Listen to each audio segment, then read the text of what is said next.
your morning. Here we go. Little Lakers-Suns game 5. No Anthony Davis for the Lakers. He was out with that groin strain. And the Suns came out swinging. They were up by 30 at the break. They won the game by 30.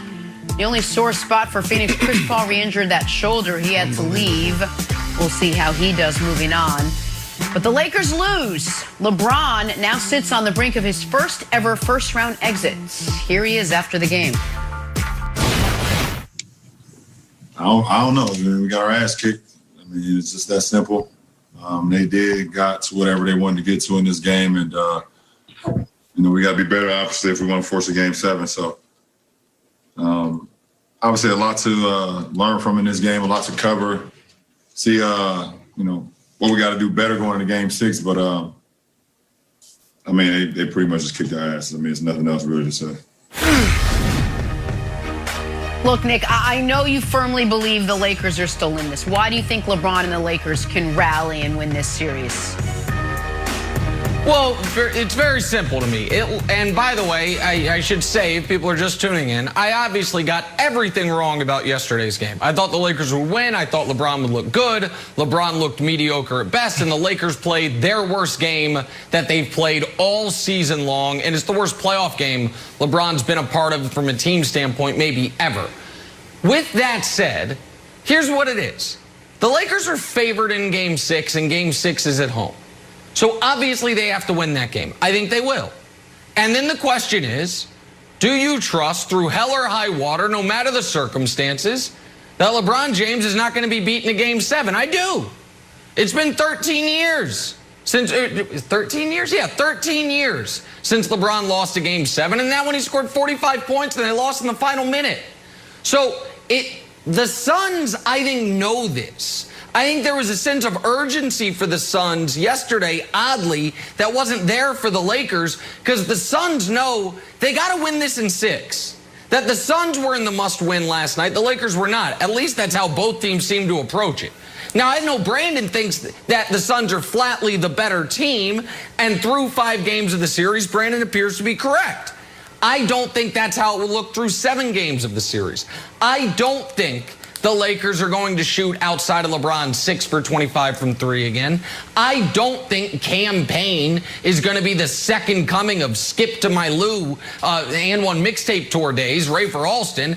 I also don't think the Suns are going to average 1 turnover a quarter against the league's best defense the way they did yesterday. So for all those reasons, Brandon, I think the odds makers in Vegas have it right. I think the Lakers will win Game 6, and then it's a Game 7. And if it's a Game 7, I'm going to go with LeBron. Well, I'm about to take my weekly check here on Fox, and I'm going to go to Fox Sports Bet, and I'm going to double down on the Suns because it's simple.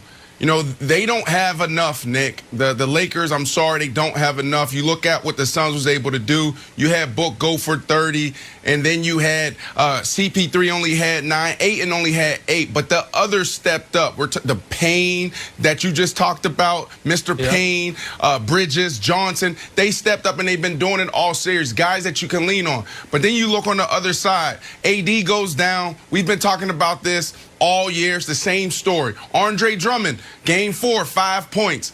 Last night, 7. Schroeder, 8 points. Last night, 10. Matthews, 6 in Game 4. Last night, 5. Gasol went for 12 points in Game 4. Last night, 5. They can't trust these guys. This is all bad for LeBron James, and the Lakers. So for that reason, Wilds, it's over. It's not even going to make it to Game 7. Nick keeps going back to the history of the game, 13 years this, 13 years that. It doesn't matter. He also said that yesterday. He said, oh, LeBron's going to play 40 minutes. He didn't make it to 40 minutes. Yep. LeBron James is going to probably have 30 points. Didn't have 30 points. It is over. He left early. Okay, I'm gonna try to kill a narrative here.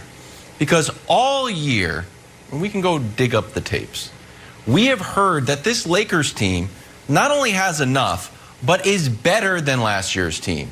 Oh, Marc Gasol is here. Oh, look who we got on the buyout market. Andre Drummond, who's making like $30 million, but we're only paying 50 cents to. It's a deal of the century. And we got the sixth man of the year. Get rid of playoff Rondo. See you later. Don't need you anymore. Bring in Dennis Schroeder, who gave us 0 points. So, Nick, I think there's this emerging narrative that LeBron has to put this team of guys that he found at Venice Beach on his back and drag them through.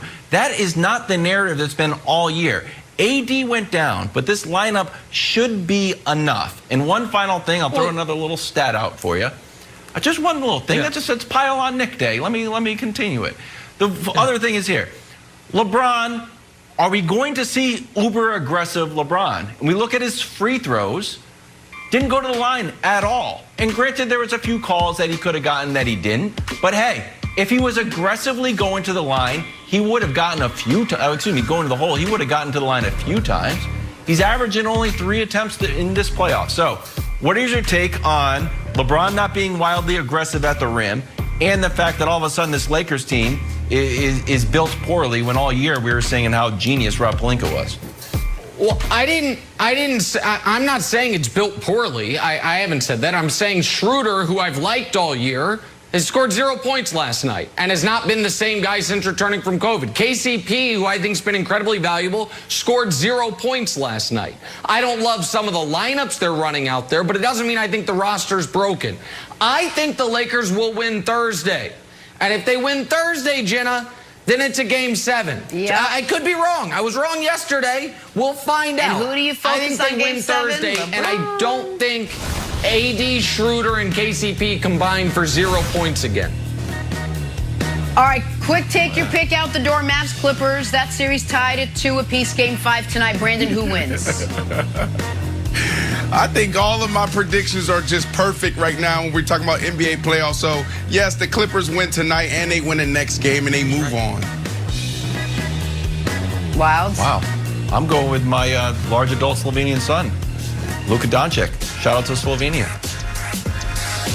Brandon's right that right now all his picks look great.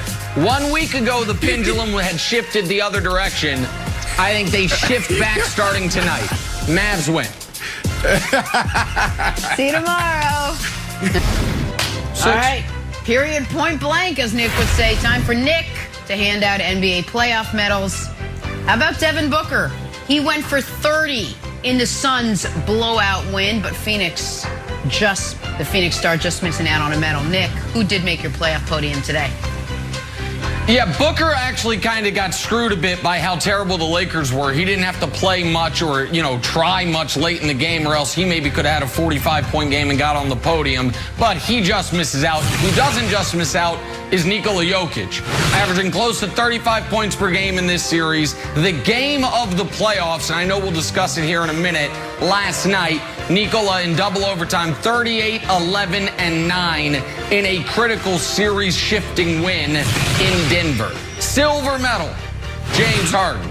34, 10, and 10 last night whenever it seemed like the Celtics, somehow they're down 7. Somehow they're only down 8.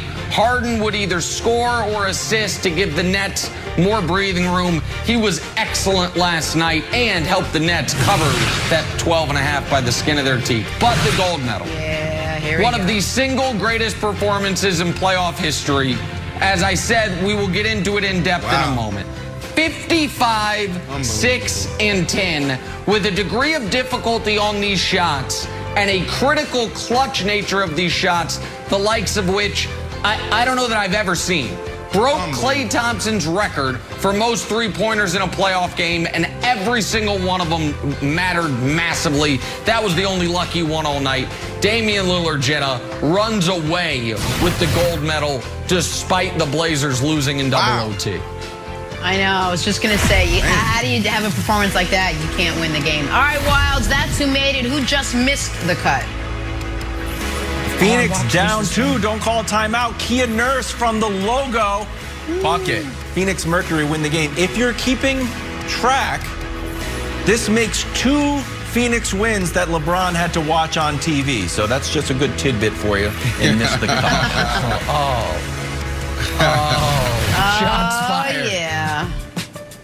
He walked off the court. We just talked about it. Knicks gold medalist Dame Lillard, historic performance last night, but will the Blazers' loss be the reason Dame leaves Portland one day? We discuss next. First things first.